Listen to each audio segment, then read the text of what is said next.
السلام علیکم ورحمۃ اللہ وبرکاتہ۔ آپ سن رہے ہیں رضوی میڈیا میں شیخ سجاد حسین رضوی۔ مفتی سلمان ازہری صاحب کے ساتھ حکومت کا غیر منصفانہ سلوک۔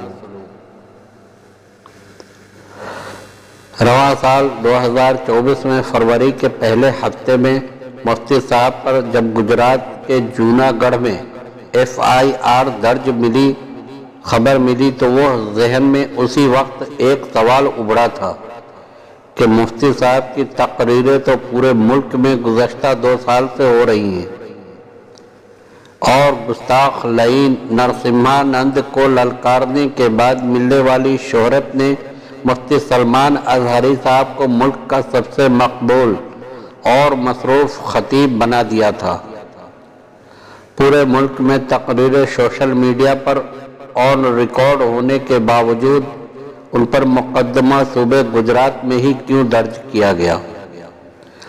دراصل مفتی صاحب RSS کے دماغوں کی منظم طور پر رچی ہوئی سازش کا شکار ہوئے، کیونکہ یتی نرسمہانند کو مباہلہ کے لیے للکارنے کے بعد انتہا پسندوں کی عوامی سطح پر شرمندگی اور فکری ہزیمت کا سامنا کرنا پڑا تھا۔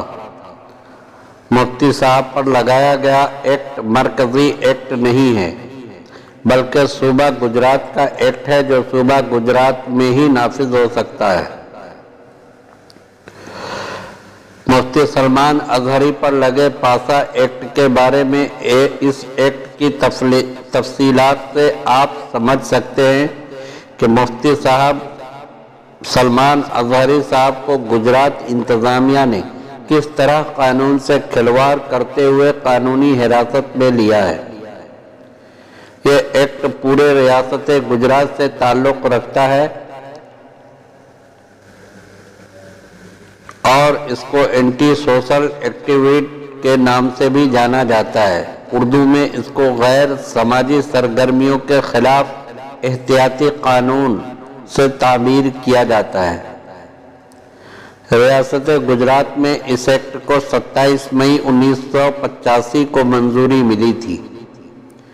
جیسا کہ اس کے نام سے ہی ظاہر ہے، اس قانون اور غیر سماجی عناصر کی تخریبی کارروائیوں پر نکیل ڈالنے کے لیے بنایا گیا تھا، جس کا مقصد شراب کا ناجائز کاروبار، منشیات کی پیداوار، خرید و فروخت، غیر قانونی تعمیرات، غیر قانونی قبضہ، ٹریفک قوانین کا توڑنے والے عادی مجرموں اور مجرمانہ سرگرمیوں میں ملوث رہنے والے گروہوں سے تعلق رکھنے والے مجرموں کی مجرمانہ سرگرمی پر لگام لگانا تھا۔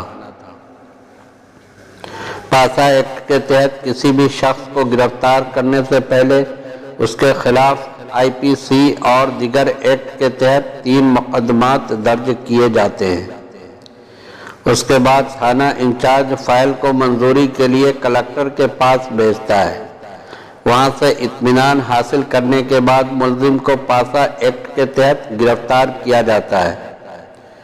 گرفتاری کے بعد 3 ماہ سے 1 سال کی مدت تک حراست میں رکھا جا سکتا ہے۔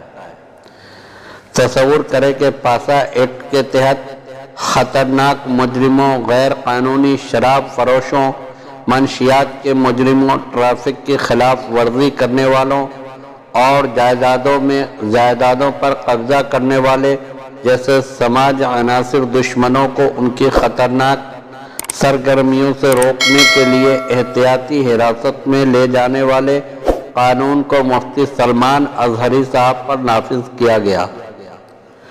اب آپ خود سمجھ لیں کہ اقتدار کے نشے میں دھت یہ حکومت جب کسی بھی فرد یا کمیونٹی پر انتظامی تشدد کرنے پر تلی ہو تو پھر قانون کا غلط استعمال کرنے کی مفتی سلمان ازہری کے کیس سے بہتر کوئی مثال نہیں ہو سکتی۔